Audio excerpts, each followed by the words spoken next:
안녕하십니까. 사회복지사 1급 시험을 준비하는 수험생 여러분 반갑습니다. 저는 나눔 CPS에서 사회복지사 1급 과목을 강의하고 있는 김용준 교수입니다. 여러분들과 함께 이번 시간에는 여러분들이 사회복지사 1급 시험을 어떻게 하면 좀 쉽게 합격할 수 있을까, 그리고 이 합격 전략이라고 할 수 있는 것인데요. 과목이 이제 3과목 8영역입니다. 그래서 첫 번째는 기초 과목, 두 번째는 실천 과목, 세 번째는 정책과 제도 과목, 이렇게 해서 3교시로 이루어져 있습니다. 그리고 영역은 8영역이나 됩니다. 1교시가 2가지 영역이고요. 2교시 3가지 영역, 3교시가 3가지 영역. 그래서 모두 8영역으로 시험이 이루어진다. 8과목이 아닙니다. 8과목이 아니라 3과목 8영역이다. 이렇게 말씀드리면 되겠습니다. 이 8영역에 대해서 이제 간단하게 여러분들에게 설명해 드리고 여러분들이 어떻게 하면 보다 효율적인 학습이 이루어질 수 있는지 거기에 대해서 전반적으로 말씀을 드리는 오리엔테이션 시간을 가지고자 합니다.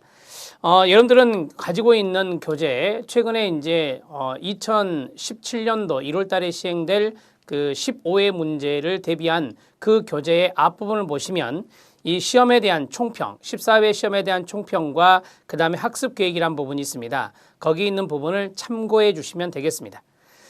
먼저 여러분들이 이제 사회복지사 1급 시험은 어렵냐 쉽냐 이런 것들을 먼저 생각해 볼 수 있는데요. 어려울 때도 있고 쉬울 때도 있습니다. 여러분들이 만나는 회차가 어려울 수도 있고 쉬울 때도 있다는 것입니다. 쉬울 수도 있다는 것이죠. 예를 든다면 이 바로 앞전 연도인 2016년도 1월 달에 있었던 14회 문제는 상당히 쉬웠습니다. 합격률에서 알 수 있습니다. 47.4%. 우리가 이제 응시자 대비로 봤을 때 합격률이 47.4%, 거의 50%에 가까운 합격률이 나왔습니다. 그만큼 쉬웠다라고 볼 수 있겠습니다. 자, 여러분들이 이제 합격률에 대한 도표가 쭉 나와 있는데요. 거기에서 9회를 보시면 9회는 응시자의 합격률이 14.4%입니다. 상당히 이 앞에 했던 14회와 비교해 보면 차이가 많다라는 걸 느낄 수 있습니다. 어떨 때는 10%대, 어떤 때는 20%대, 어떤 때는 30%대, 어떤 때는 40%대가 최근의 경향이라고 보시면 되겠습니다. 종잡을 수가 없습니다. 따라서 여러분들은 어느 정도가 평균 지점인가라는 것을 좀 생각해 볼 필요가 있겠죠. 제가 생각하는 퍼센테이지는 30% 초반입니다. 그래서 30% 초반이라 하면은 10명 중에서 3명 정도가 합격할 만한 시험 문제가 나올 것이다 라고 예상해 볼 수 있습니다. 결코 쉬운 문제가 아닐 것입니다. 결코 쉬운 문제가 아닐 거예요. 따라서 여러분들은 철저한 학습에 대한 로드맵, 즉 어떤 방법적인 측면도 중요하지만 순서적인 측면에서 체계적으로 학습하는 것이 상당히 중요하다, 이렇게 말씀드릴 수 있겠습니다. 자, 그러면 먼저 사회복지사 1급 시험에 대해서 해부를 해보도록 하겠습니다.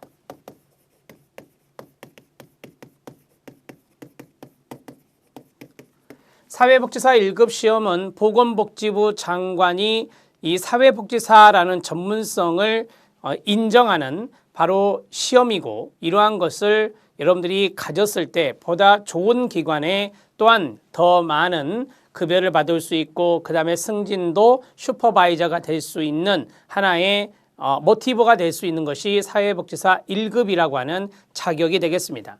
사회복지사 1급 시험을 해부해 보면 우리가 3과목 8영역이라 이렇게 말씀드렸습니다. 3과목 8영역이다 이렇게 말씀을 드렸는데요. 자, 이 3과목은 바로 1교시, 그 다음에 2교시, 그 다음 3교시, 이렇게 해서 교시별로 과목이 배열되어 있습니다. 자, 1교시는 기초라고 하고요. 2교시는 실천적인 측면이고요. 3교시는 제도와 정책적인 측면을 이야기하는 것입니다. 자, 그러면 여기에서 8가지 영역을 말씀드리겠습니다. 8가지 영역은 기초 영역에 해당되는 것이 인간행동과 사회환경, 제가 약자로 인행사라고 쓰겠습니다. 여러분들이 어느 정도는 아시니까. 그 다음에 두 번째가 사회복지조사론입니다. 조사론이 되겠습니다. 자, 실천에 해당되는 것이 세 가지 영역이 있다라고 앞에서 잠깐 말씀드렸는데요. 사회복지 실천론이 있습니다. 실천론이라고 쓰겠습니다. 사회복지 실천기술론이 있습니다. 실천기술론이라고 쓰겠습니다. 그 다음에 지역사회 복지론이 있습니다. 지역사회 복지론이 있습니다. 자, 이렇게 세 가지 영역이 2교시 실천 파트가 되고 그 다음에 3교시 제도와 정책 영역에 또 세 가지 영역이 있습니다. 사회복지 정책론이 있습니다. 정책론이라고 쓰겠습니다. 그 다음에 사회복지 행정론이 있습니다. 행정론이라고 쓰겠습니다. 사회복지 법제론이 있습니다. 법제론이라고 쓰겠습니다. 이렇게 해서 세 가지 영역까지 해서 모두 8영역이 있다. 이렇게 보시면 되겠습니다. 자, 세 과목 8영역에 대해서 세팅해 드렸습니다. 우리가 만나는 문제의 총 수는 200문제가 됩니다. 자, 처음에는 우리가 30문제씩 만났었는데요. 중간에 이게 25문항씩 바뀌었습니다. 25문항씩 바뀐 이유가 100점 만점으로 산정을 할 때 30문제 내면 이게 소수점으로 나가서 딱 떨어지지가 않습니다. 그래서 25문제로 내서 100점 만점을 산정하는데 좀 더 용이하게 각 영역별로 25문항씩입니다. 그래서 인행사 25, 조사 25, 실천 25 이렇게 합산하면 총 200문제가 출제된다라고 보시면 됩니다. 각 영역당 25문제가 출제가 된다. 이렇게 보시면 되겠습니다. 자, 여러분들은 여기 있는 모든 영역을 전체 다 공부하셔야 합니다. 공부를 안 하면 문제가 생길 수 있습니다.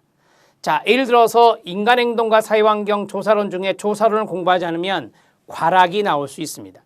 여기서 과락이라는 것을 말씀드렸는데 합격의 기준은 이렇습니다. 합격의 기준은 6할, 즉 60%를 맞추면 합격이 됩니다.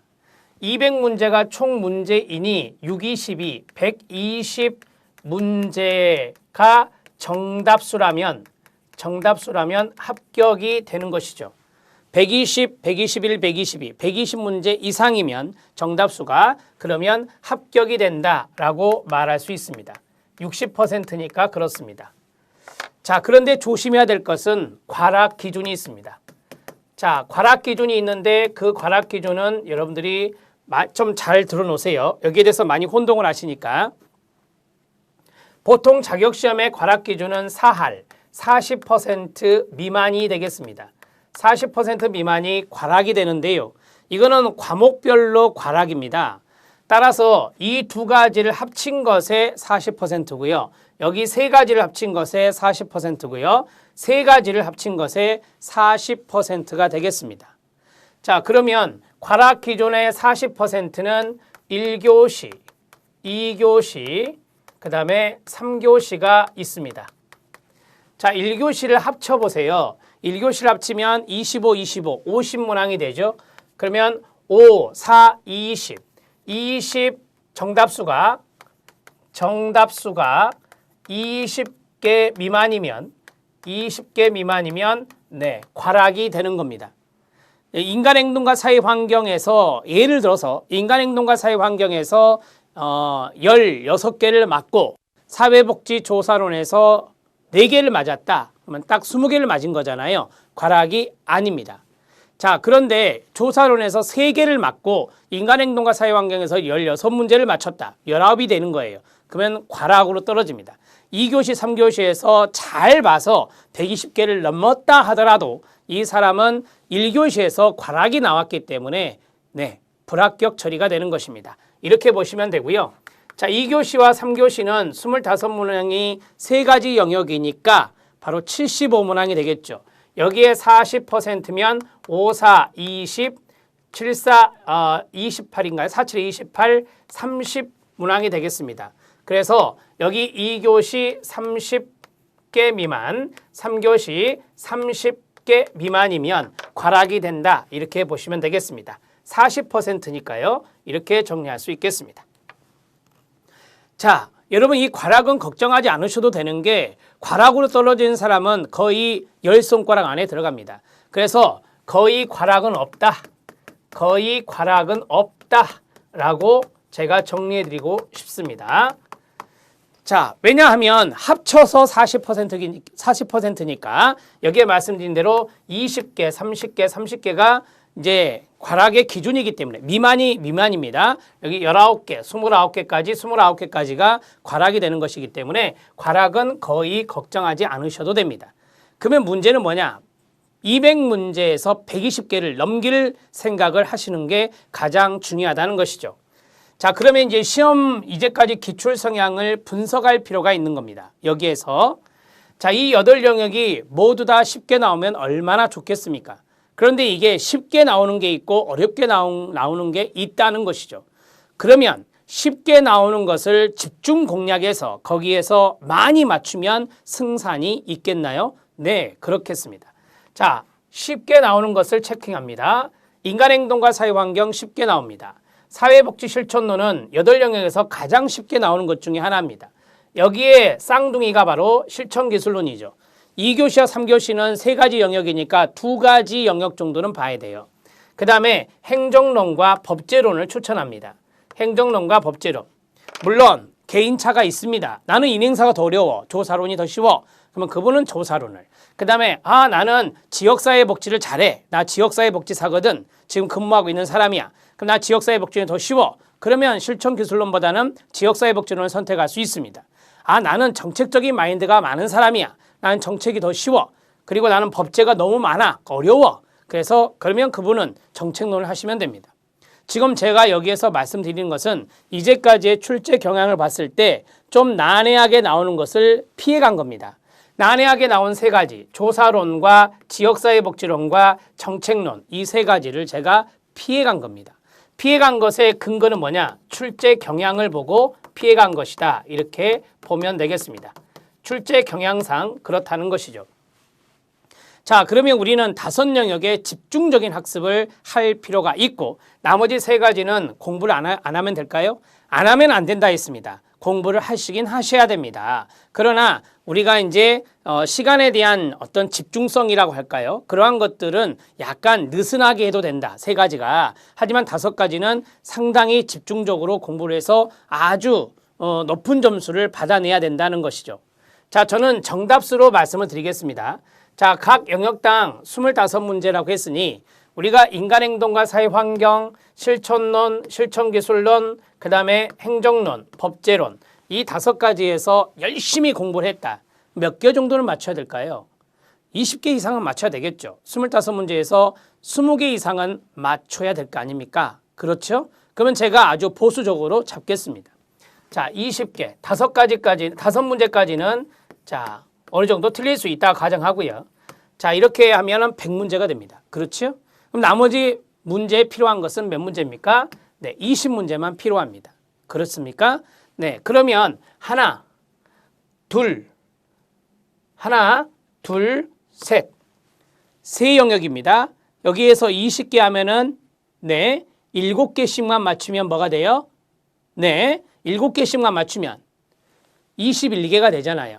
여기에서 7개 맞추고 여기에서 7개 맞추고 여기에서 7개 맞춘다. 아주 제가 보수적으로 봤다 그랬잖아요, 지금. 그러면 3, 7에 21이 돼요. 그러면은 121개가 됩니다. 지금 여기다 뭐 쓸 게 있으니까 자, 121개가 됩니다. 합격입니까? 아닙니까? 과락입니까? 아닙니다. 보세요. 요 2가지를 합쳐보세요. 27이잖아요. 그러면은 20개 미만입니까? 이상입니까? 이상이죠. 과락 아니에요.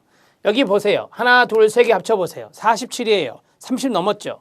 하나, 둘, 셋, 47이에요. 과락이 아니라는 겁니다. 따라서 충분히 25문제에서 지역사회복지론이나 정책론이나 조사론에서 이런 식으로 7개씩만 맞춰도 이게 보인다는 거예요, 합격이. 자, 그러면 이게 쉬워 보이잖아요. 어떤 부분이 어려운지 아십니까? 대부분 모의고사를 보면 20개 맞추기가 쉽지 않아요. 20개 맞추기가 쉽지 않다고요.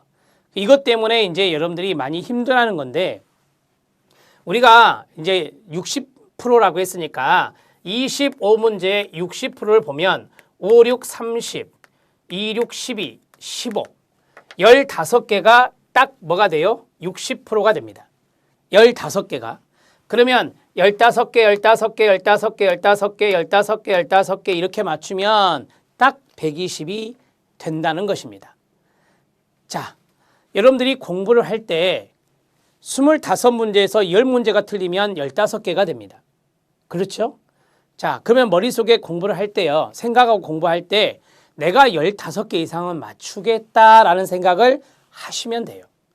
자, 그러면 인간행동과 사회환경, 이제 요거는 여러분들한테 아주 보수적으로 봐드린 것이고요. 자, 이제 인간행동과 사회환경에서 학자들의 문제가 나오고 발달 단계가 나오고 환경체계가 나온다. 여러분, 인간행동과 사회환경은 점수 맞기 좋은 영역이에요. 이제까지 쭉 문제를 보면 그리 많이 어렵지 않았어요. 물론 당연히 그 문제 25문제 중에서 어려운 문제도 등장해요. 서너 문제 정도는 난이도 조절하는 차원에서 등장을 한다고요. 따라서 그러한 것들을 감안해 볼 때 저는 인간행동과 사회환경은 충분히 20개를 맞추셔야 된다고 봅니다. 자, 그 다음에 조사방법론이 있어요. 여러분, 이 조사방법론은 상당히 어려워지고 있습니다. 문제가. 여러분들이 기출문제 보시면 아시겠지만 아주 사례 문제도 많고 깊이 있는 문제가 많아지고 있어요. 그래서 이건 결코 쉽지 않아요. 그래서 25문제에서 15개 맞추기가 버거울 정도예요. 그래서 제가 12개 정도로 볼게요. 일명 반타작입니다. 50%. 자, 그 다음에 실천론이 있습니다. 이 8가지 영역에서 가장 쉽게 그리고 여러분들이 공부하기 아주 편한 영역이 실천론이에요. 그래서 실천론도 여러분들이 충분히 20개 이상은 맞추실 수가 있어요. 사회복지 실천 기술론이 있는데요. 사회복지 실천 기술은 많은 모델 문제가 나옵니다. 그 모델에 대한 각각의 내용을 정복하지 않으면 이 기술론은 많이 맞출 수가 없어요. 그리고 여기에서 가장 많은 사례 문제가 나오는 게 기술론입니다. 기술론의 사례 문제를 풀기 위해서는 개념을 철저하게 숙지해 놓고 있어야 돼요. 개념을 숙지하지 않으면 그 사례에 대해서 문제를 풀 수가 없어요. 접근하기가 어렵다는 겁니다. 실천론보다는 공부하는 것이 좀 빡셉니다. 모델이 너무 많기 때문에 개인 대상 모델, 집단 대상 모델, 가족 대상 모델, 그리고 거기 안에 많은 모델들이 있어요. 그것들을 잘 잡아내셔야 됩니다. 20개가 맞기가 힘들다. 그러면 우리가 아까 했던 60%, 즉 15문제가 이제 실천기술론에서 나와도 됩니다. 자, 지역사회복지론이 있습니다. 지역사회복지론은 크게 절반으로 나누면 이론적인 부분이 있고 추진체계 부분이 있어요. 이론적인 부분들이 어렵게 나오면 지역사회복지론은 참 어렵다라고 하는 거고요. 추진체계 부분이 어렵게 나올 수도 있어요. 현장의 이야기를 담으면 상당히 어려워집니다. 그런데 이 추진체계 문제가 좀 더 쉬워요. 이론 문제가 좀 더 어렵고 그러면 이 절반 나오거든요. 복지관, 자활, 자원봉사센터, 협의회, 사회복지 공동모금회, 그 다음에 뭐 자원봉사센터 했나요? 그 다음 뭐 주민운동 이런 것들이 있는데 이런 것들이 이제 추진체계가 돼요. 재가복지봉사센터 이런 것 해서 여기에서 여러분들이 좀 점수 맞기가 좋거든요. 이게 딱 절반 나와요. 앞에 이론 절반하고 그러면 여기에서 우리가 지역사회복지론을 60%를 맞춘다. 추진체계가 어렵게 나올 수도 있습니다. 그래서 조사론하고 같은 개수인 12개를 정리해 보겠습니다. 자, 정책론이 있습니다. 제가 생각할 때 이 8영역에서 가장 어려운 것은 둘 중에 하나입니다. 조사론이든 정책론이든 둘 중에 하나예요. 최근의 경향을 보면 정책론과 조사론이 어렵게 출제되고 있어요. 따라서 여기 조사론이 12개 맞을 정신이면 여기 있는 정책론도 충분히 12개 정도는 맞출 수 있다라고 볼 수 있겠습니다. 자, 그 다음에 행정론입니다. 여러분 이 3교시에서 가장 만만한 게 뭔지 아세요? 행정론입니다. 행정론은 문제가 어렵게 나올 때도 있었죠. 9회 때 한 번입니다. 그래서 그 9회 때 문제 빼고는 문제가 짧으면서도 쉬워요. 기출문제를 잘 분석하면 행정론에 대해서 많은 것들을 알 수가 있을 정도로 쉽게 출제가 돼요. 따라서 여기에서는 20개는 맞춰줘야 돼요. 자, 법제론 들어갑니다. 여러분 법제론은 상당히 이제 중요한 영역인데 왜 중요하냐면 합격률이 높아지느냐 합격률이 낮아지느냐를 결정하는 가장 키는 법제입니다.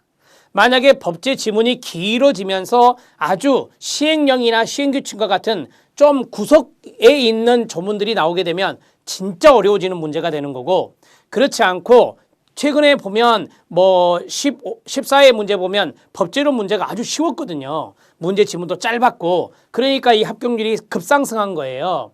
따라서 법제론은 어렵게 나올 확률도 높아요. 그래서 법제론의 교재를 보면 상당히 두껍죠. 분량도 많아요, 할 게. 따라서 이것은 20개 맞추는 것이 결코 쉽진 않아요. 그래서 이것을 제가 60% 정도, 이제 쉽게 나온다면 60% 금방 넘을 수 있어요. 그렇지만 이게 어렵게 나온다는 것을 감안했을 때 한 15개 정도로 이제 후퇴한다. 이렇게 보시면, 자, 여기 있는 개수들을 제가 한번 쭉 보겠습니다. 자, 20개가 하나, 둘, 세 개가 있어요. 인간행동과 사회환경, 사회복지 실천론, 행정론이죠. 요 세 가지 영역은 무조건 잡으셔야 돼요. 그것 때문에 지금 숫자로 대비해주고 있는 거예요.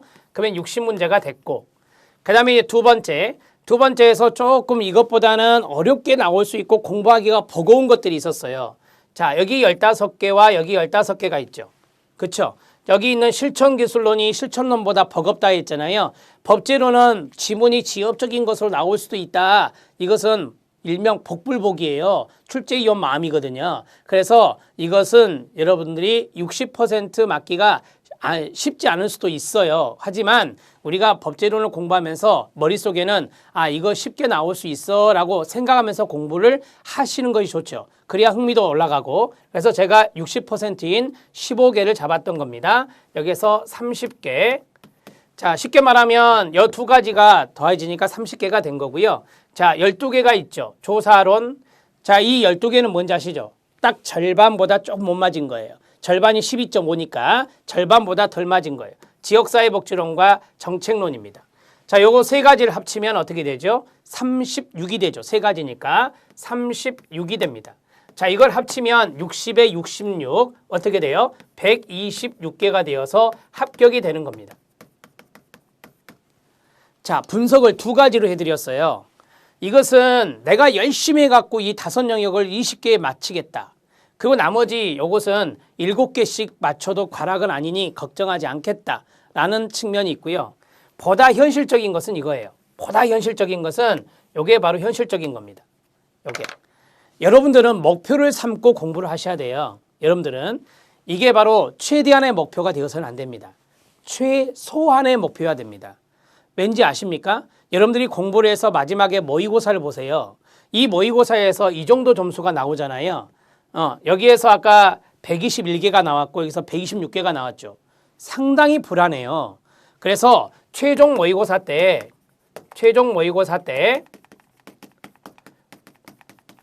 120개가 아닌 140개 이상이 나와야 돼요. 140개의 정답수 이상이 나와야 돼요. 그래야 여러분들이 남은 그 최종 모의고사는 일주일 정도 남겨놓고 보는 거라 일주일 동안 정리를 편안한 마음으로 할 수 있어요. 만약에 126개나 121개 나오면 정말 불안해하세요. 왜냐하면 실전하고는 플러스 마이너스의 오차가 생길 수 있기 때문입니다. 아셨죠? 그래서 이 최종 모의고사 때 140개가 나올 수 있도록 노력을 하셔야 됩니다. 그 노력은 이것보다 조금 더 하셔야 된다는 거예요. 조금 더. 그럼 여기서 올라갈 수 있는 것은 뭘까요? 제가 낮췄던 것을 올리시면 돼요. 어떤 겁니까? 네, 실천기술론이요. 여기 알파 필요하죠. 예. 자, 실천기술은 60%밖에 안 잡았잖아요. 여기서 알파가 필요해요. 그 다음에 또 어디가 필요하죠? 법제론. 여기서 알파가 필요해요. 그렇죠? 네, 지역사회복지가 쉽게 나올 수도 있어요. 여기에서 좀 알파가 필요해요. 지금 제가 알파 안 쓴 것은 두 가지죠. 뭐죠? 조사론과 정책론. 이게 가장 어렵게 나와요. 그래서 조사론과 정책론은 내가 12개 정도만 목표를 잡고 내가 그것을 위해서 조금 키포인트, 핵심 포인트만 잘 잡아가겠다라고 하는 거고, 여기 있는 지역사회복지론이나 아니면 실천기술론이나 사회복지법전론에서 조금 더 맞아준다면 충분히 140개가 나올 수 있습니다. 자, 이렇게 해서 여러분들이 전략을 조금 세울 필요가 있다는 것을 말씀드립니다. 사회복지사 1급 시험은 분석이 필요합니다. 이 분석은 제가 여기에서 했던 분석, 제가 말씀드렸던 분석이나 이 숫자로 했던 분석이 가장 중요합니다. 여러분들은 이것을 철저하게 머릿속에 어느 정도 조금 구조화해 놓고 공부를 시작하시는 게 좋습니다. 그렇지 않고 무턱대고 공부하시면 안 돼요. 왜냐? 어떤 것이 어렵게 나오는데 거기에 대해서 계속해서 집중적으로 파고 어떤 것은 쉽게 나오는데 이건 좋은 점수 나오겠지라고 해서 마음이 해이해지면 안 돼요. 쉽게 나온 것일수록 열심히 해서 점수를 확 끌어올리셔야 돼요. 어렵게 나온다? 좀 더 힘 빼자. 너무 이 과목은 힘드네. 이 영역은 힘드네. 그래서 이건 힘 좀 빼고 공부를 해보자. 이렇게 해야 공부에 흥미가 계속해서 살아나는 거지. 어렵다고 해서 그걸 계속해서 파고 쉬운 것이니까 내가 잘 보겠지라고 해서 회의해버리고 그러면 이게 바로 실패의 원인이 돼요. 그래서 이러한 분석을 통해서 내가 어떤 부분에 힘을 주고 어떤 부분에 힘을 좀 빼야 되겠다라는 것을 완급 조절을 잘 하시기 바랍니다. 자, 이제 여러분들에게 해줄 수 있는 두 번째 이야기는 바로 학습의 로드맵입니다. 일종의 이제 계획이라고 보면 되겠는데요. 자, 이 학습의 로드맵, 일종의 이제 그 어떤 방향적인 부분을 잡는 거라고 보시면 돼요. 이 학습의 로드맵에서 순서를 꼭 알아놓으시면 좋겠습니다. 그 순서는 간단합니다. 그런데 그 순서대로 잘 못 하시더라고요. 첫 번째 이유, 시간에 쫓겨요. 너무 바쁘세요. 그래서 그것을 계획을 세웠는데 못 하시는 거예요. 늦춰지면 뒤에 있는 로드맵에 있었던 것은 사라지는 겁니다. 그래서 문제풀이도 못하고 시험장 간다. 기출문제 못 보고 시험장 간다. 이런 분들이 카페에 보면 많습니다. 이야기를 많이 듣고 제가 상담을 해드리면 그런 분들이 많아요.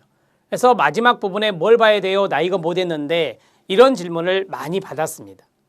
다행히 이번에는 시험이 쉬워서 좋은 결과가 나왔지만 시험이 만약에 어렵게 나왔다면 만만하지 않게 나왔다면 그런 분들은 죄송하지만 많이 실패했을 겁니다. 자, 그러면 학습의 로드맵 계획은 첫 번째 단계적으로 보십시오. 첫 번째는 이론을 숙지하시는 것이 좋습니다. 이론 공부 않고 문제풀이 못합니다. 이론적인 학습이 한 번이라도 되어 있어야 할 수 있습니다. 자, 이 이론은 심화적인 이론이 필요하죠. 집중적인 공부를 할 필요가 있다.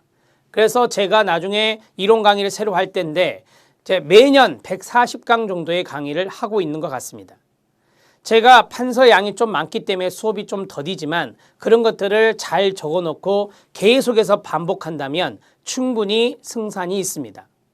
여러분들이 그 두꺼운 교재를 혼자 읽어가는 것보다 제가 판서한 내용을 보시고 핵심 정리를 해놓고 거기에 대해서 계속해서 반복적으로 복습할 때마다 여러분들이 복습이란 걸 하시잖아요. 복습이란 걸 동영상 강의 보고 복습할 수도 있고 교재 보고 할 수도 있고 서브노트, 여러분들이 작성한 서브노트 보고 할 수 있는데 가장 효과적인 것은 서브노트입니다. 왜냐하면 단시간 안에 할 수 있는 것이기 때문입니다. 그 만드는 과정이 힘든 것이지 그것만 잘 만들어 놓으면 아주 순탄하게 공부하실 수 있습니다. 자, 이론 심화가 있습니다. 그것을 하고 그 다음에 두 번째, 보통 두 번째는 문제풀이로 들어가는데요. 저는 여기서 많이 이야기하는 게 기출문제를 보세요 라고 합니다. 자, 이론적인 부분을 보고 기출문제를 봅니다. 기출문제는요, 이제 공개된 문제가 9회 때부터서 14회 때까지 6년치의 문제가 있습니다. 그런데 이 9회 문제가 상당히 어려웠거든요. 그래서 9회 문제는 굳이 빼도 돼요. 그래서 10, 11, 12, 13, 14, 5개년의 문제를 보시면 좋을 것 같다라는 것을 말씀드립니다. 자, 기출문제를 공부했다. 그러면 세 번째 해야 될 것은 뭐냐? 단원별로 정리되어 있는 게 좋겠죠. 우리가 이론적인 부분에서 정리를 좀 했어요.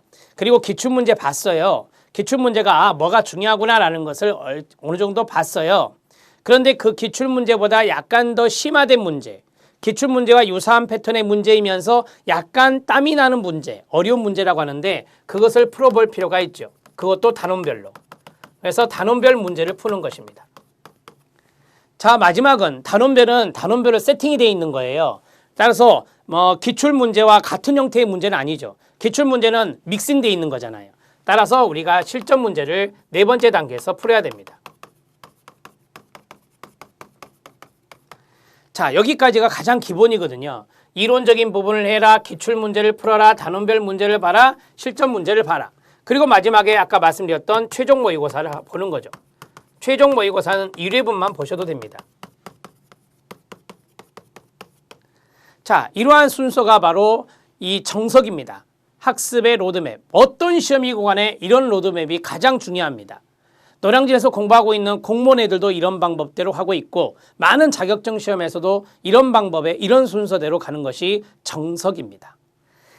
자, 그런데 여러분들이 공부하는 거 보면 되게 이론적인 부분을 열심히 하세요. 근데 그 이론적인 부분을 여기 있는 단원별 문제 할 때까지 계속 보고 있는 거예요. 시간적으로. 그럼 밀려버리죠. 밀려버리면 이 문제를 못 풀고 들어가요.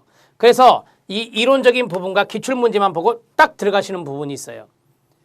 자, 물론 기출문제를 보는 거 도움 됩니다. 근데 기출문제와 유사한 문제가 있긴 있지만 만약에 유사하지 않게 여기 사회복사 1급 시험은요. 기출문제 은행 풀이식이 아니에요. 기출문제 은행을 가져다가 그걸 수정하는 게 아니라 새롭게 출제하는 방식이에요. 그렇기 때문에 어떤 문제가 나올지 예상하기가 어려운 거죠. 기출문제는 심적인 안정을 가져다 줄 수 있어요. 아, 공개된 문제를 내가 풀었다. 그리고 거의 내가 그것을 마스터했다라고 한다면 시험장 갈 때 아주 편한 마음으로 가실 수가 있죠. 근데 기출문제 분석도 않고 갔다면 말은 달라집니다. 따라서 기출문제 분석은 꼭 하셔야 됩니다. 여러분들이 이제 그 이론적인 부분들을 좀 빨리 끝내시는 게 좋아요. 빨리 끝내시는 게 좋은데 저희 이제 나눔 CPS에서 강의가 업로드 되는 게 5월 말입니다. 그래서 늦어도 6월 달에 이제 여러분들이 스타트를 한다. 6월 달에 스타트를 한다라고 한다면 참 좋겠어요. 시간적인 여유를 많이 벌 수 있는 거니까. 6월 달부터 스타트를 하면은 되게 이제 이론 강의를 딱 한 번만 본다라고 할 때 길게 잡으면 3개월 정도 잡을 수 있습니다. 왜냐하면 저와 같이 강의 올라가는 순서대로 딱딱딱 보신다면 3개월 정도 보실 수 있는데 자, 제가 이제 6월 달, 7월 달, 7월 말이나 8월 초까지는 이론 강의를 좀 완료해 보려고 하는데요. 자, 여러분들은 8월 말, 막 휴가철이잖아요. 8월 달에. 아무튼 휴가철 끝날 때 9월 달 좀 찬바람 나기 전에 이론을 끝내놓는 게 아주 마음이 편하죠. 그런데 9월 달에 시작하는 분들도 있어요. 9월 달에 시작하는 분들은 여기 보세요. 이거 하려면 엄청 힘들죠. 9월, 10월, 11월, 12월, 1월 말 딱 5개월 남아요. 이 5개월 동안에 이런 로드맵을 잡아가는 것이 쉽지 않거든요. 그래서 6월 달에 스타트하는 것이 좀 시간적으로 상당히 괜찮다라는 것을 말씀드리고 싶습니다. 자, 6월 달, 7월 달, 8월 달, 그 다음에 9월 달 기출문제. 기출문제야 뭐 5회분을 쭉 보시는 거니까 영상 보시면서 기출문제집에 있는 거 쭉 기록하시는 거잖아요. 그래서 9월 달 한 달 안에 다 못해요. 한 달 안에 못해요. 이게 문제수가 상당히 많거든요. 문제수가 1000문제가 넘어요. 그리고 어떻게 한 달 만에 합니까? 따라서 이것은 10월 달까지 가야 됩니다. 그래서 단원별 문제나 이런 것들은 이제 같이 묶어서 공부를 쫙 하셔야 돼요. 인간행동과 사회환경 단원별 문제 풀고 실전 문제 쫙 들어가고 그 다음에 실천론 딱 보고 쫙 들어가고 이런 식으로 해서 11월부터서 시험 때까지 11월 시험 전까지 쭉 같이 정리를 하시는 게 좋죠. 이런 로드맵이 필요한데 만약에 9월 달에 시작한다고 했으면 상당히 어려워지는 거예요. 9월 달에 이론을 시작하게 되면 어려워진다라는 측면을 좀 말씀을 드립니다. 아무래도 공부는 제대로 하시는 게 좋아요. 제대로 공부하시고 시험장에서 여러분들의 실력을 발휘하는 게 가장 좋겠죠. 자, 이러한 로드맵을 여러분들이 잘 좀 정리해 주시고요. 그 다음에 한 가지 더 말씀드릴 게 뭐냐면 이제 영역별 학습 순서입니다. 영역별 학습 순서가 돼요. 제가 나중에 이제 촬영을 할 때 이제 새로 업로드되는 강의를 촬영할 때 이 순서대로 하려고 노력할 겁니다. 왜냐하면 여러분들이 영역별로 학습을 순서를 잡았는데 제가 강의 올라가는 것을 같이 따라잡아 오는 게 좋겠죠. 자, 인행사를 먼저 하고요. 자, 인행사에 보면 많은 학자들의 이론이 있어요. 그 학자들의 이론이 있고 뒤에 환경책의 이야기가 나오거든요. 이것이 바로 이제 사회복지 실천과 연결이 되는 이야기예요. 그래서 두 번째는 실천론. 학자들의 많은 이론은 이 실천 모델로 연결되는 경우가 있거든요. 그래서 실천 모델이 나와 있는 실천 기술론을 볼 겁니다. 자, 여러분 우리가 실천적인 측면이 2교시 영역이라고 그랬잖아요. 그래서 2교시 영역에 보면 마지막에 지역사회 복지론이란 게 있어요. 클라이언트가 개인이나 집단이나 가족에 대한 것을 공부하는 게 여기라면 클라이언트가 지역사회, 커뮤니티, 공동체를 배우는 것이 바로 지역사회 복지론입니다. 그래서 지역복지론이라고 쓸게요. 지역복지론을 가겠습니다. 자, 그 다음에 이제 제가 잘 가는 게 뭐냐면 법제론입니다. 여러분 이 법령을 보면 봐보세요. 법령을 보면은 사회보험법이 있어요. 그 다음에 공공부조법이 있어요. 이 사회보험과 공공부조에 관한 것들이 또 정책론에 나옵니다. 따라서 법적인 부분을 좀 먼저 공부하면 이 정책적인 부분들이 좀 쉬워질 수 있어요. 한 3분의 1 정도가.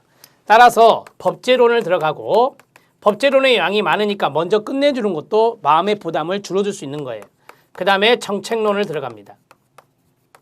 왜냐하면 이 법제론의 사회보험 파트와 공공부조 파트가 연결되는 거예요. 자, 그리고 행정론 들어갑니다. 행정론은 우리가 이제 전달체계라든지 이런 부분들이 정책과 연관성이 있어요. 많이 연관되진 않아요. 하지만 일부분 연관되는 게 있어요. 자, 그 다음에 마지막에 조사론을 합니다. 자, 이 조사론은 여러분들이 많은 분들이 상당히 어려워하는 이 통계적인 부분이 들어가서 그런가? 아무래도 조사론을 많이 어렵게 생각하시더라고요. 조사론은 마지막에 가벼운 마음으로 그냥 끝내는 식으로 정리를 하시면 될 것 같고요. 조사론에도 평가조사, 욕구조사 이런 것들이 있어요. 여러분 여기 안에 평가조사, 욕구조사 들어있는 거 있어요. 실천론에 평가 및 종결이 있잖아요. 그 다음에 여기 지역사회복지론의 욕구조사와 평가조사가 나와요. 지역사회복지 프로그램의 설계에서. 그 다음에 여기 정책의 정책평가 나와요. 욕구조사 나오고 행정론에도 평가와 욕구조사가 나와요. 앞에서 쭉쭉쭉 배운 것이 뒤에 조사론의 한 일부분이 나와요. 그러니까 이런 것들을 뒤에서 한꺼번에 정리한다라는 생각으로 공부하실 수도 있고요. 자, 여기까지 이 순서대로 공부를 하시는 것이 여러분들이 좀 연관성 있는 것끼리 이렇게 묶어서 공부하는 데 도움이 돼요. 기초 2과목 배우고 2영역 배우고 실천론 3개 하고 법제까지 3개 하고 그 순서대로 가도 됩니다. 기초, 실천, 제도, 정책 나눠서 해도 되지만 그렇게 하면 좀 이렇게 영역별로 공통성이 약간 언밸런스 되는 쪽이 있어요. 그렇기 때문에 연결이 안 되면 나중에 여러분들이 문제를 풀 때 종합적인 지식을 활용해서 연결하는 문제가 나오거든요. 그런 문제가 요새 많아요. 그래서 그런 문제를 해결하기 위해서는 이런 방법대로 공부하시는 것도 하나의 노하우가 될 수 있다. 이렇게 말씀드리고 싶습니다. 자, 사회복지사 1급 시험에 대해서 말씀을 드렸습니다. 이 정도 오리엔테이션 하겠습니다. 한 40분 정도 했는데요. 사회복지사 1급 시험의 형태가 어떻게 되어 있느냐. 문제 한 문항당 1분입니다. 그래서 1교시는 50분이고요. 2교시 75분, 3교시 75분이에요. 문제를 풀 수 있는 시간은 충분하다고 볼 수 있습니다. 자, 그리고 어떻게 몇 개 정도 맞으면 합격이냐라는 걸 갖춰드렸고 각 영역별로 분석을 해드렸습니다. 자, 그 다음에 두 번째로는 학습의 로드맵을 잡아드렸습니다. 어떠한 순서대로 큰 틀에서 공부를 해야 되는지 월수까지 해서 말씀을 드렸습니다. 자, 그리고 영역별 학습 순서에 대해서도 말씀드렸습니다. 서로 관련성이 있는 것끼리 묶어서 공부하는 것이 훨씬 더 진도도 빨리 나가고 공부하는 데 좀 수월하다라고 하는 것. 그리고 나중에 문제를 풀 때 종합적인 지식을 활용하는 그것을 활용하는 문제를 통해서 여러분들이 정답수를 조금이라도 올릴 수 있다는 것을 감안할 때 이러한 방법대로 하는 게 좋겠고 나중에 제가 이제 이론 강의를 할 때 이 순서대로 쭉 해 나갈 것입니다. 여러분 인행사 공부하고 그 다음에 실천론 공부하고 이렇게 했잖아요. 예. 이 순서대로 가세요. 그냥 인행사 끝내고 그 다음 실천론 들어가고 이런 식으로 인행사랑 실천론이랑 같이 진행하지 마시고요. 따로따로 진행하시면 돼요. 그러면 이제 노트가 쭉 적어져 있겠죠. 그러면 실천론 할 때 인행사 노트 쭉 훑고 그 다음에 실천기술론 할 때 2개 노트 있을 거 아니에요. 앞에 쭉 훑어주고 복습을 잊어버리지 않게 계속해서 반복적으로 읽어만 주시면 돼요. 다독이 중요해요. 다독. 그러니까 뭐 정독과 다독이 있잖아요. 정독과 다독 이게 필요합니다. 막 외우려고 하지 마세요. 그럼 진도 안 나갑니다. 재미도 없고. 그래서 정독하면서 다독하는 습관이 상당히 중요해요. 그래서 제가 만들어 드리는 서브노트 그거 같이 만드시고요. 그러한 것들을 좀 잘 묶어서 정리하시면 되고, 저희가 이제 마지막에 핵심 요약집이란 걸 내요. 한 11월 중순이나 말에 냅니다. 11월 중순이나 말에 핵심 요약집이 나오는데 그때까지 기다리지 마시고요. 그 전에 이론적인 바탕이 어느 정도 돼 있어야 이 핵심 요약집도 쭉 볼 수 있는 거예요. 핵심 요약집도 거의 300페이지 가까이 되는 건데 그거를 그 마지막에 본다고 해서 큰 효과를 보는 건 아니에요. 그래서 그러한 것들에 너무 의존하지 마시고 공부는 체계적으로 시스템화해서 공부하시는 것이 정석이고, 또 여러분들이 나중에 사회복지 실천가로서 전문적인 지식을 활용할 때 이렇게 많은 것들을 전체적으로 조금 잘 공부해 놓는 것이 기관에 가서나 또는 여러분들이 나중에 교육을 할 수도 있잖아요. 그럴 때 도움이 될 수 있다는 것을 말씀드립니다. 자, 사회복사 1급 시험의 해부를 이 정도 했고요. 나머지는 교재 앞부분에 있는 내용들을 참고해 주시면 되겠습니다. 교재에 나와 있지 않은 좀 세부적인 내용들을 오리엔테이션을 통해서 말씀드렸습니다. 열심히 공부하셔서 다가오는 시험에 넉넉한 점수로 꼭 합격하시기를 기도하겠습니다. 수고하셨습니다.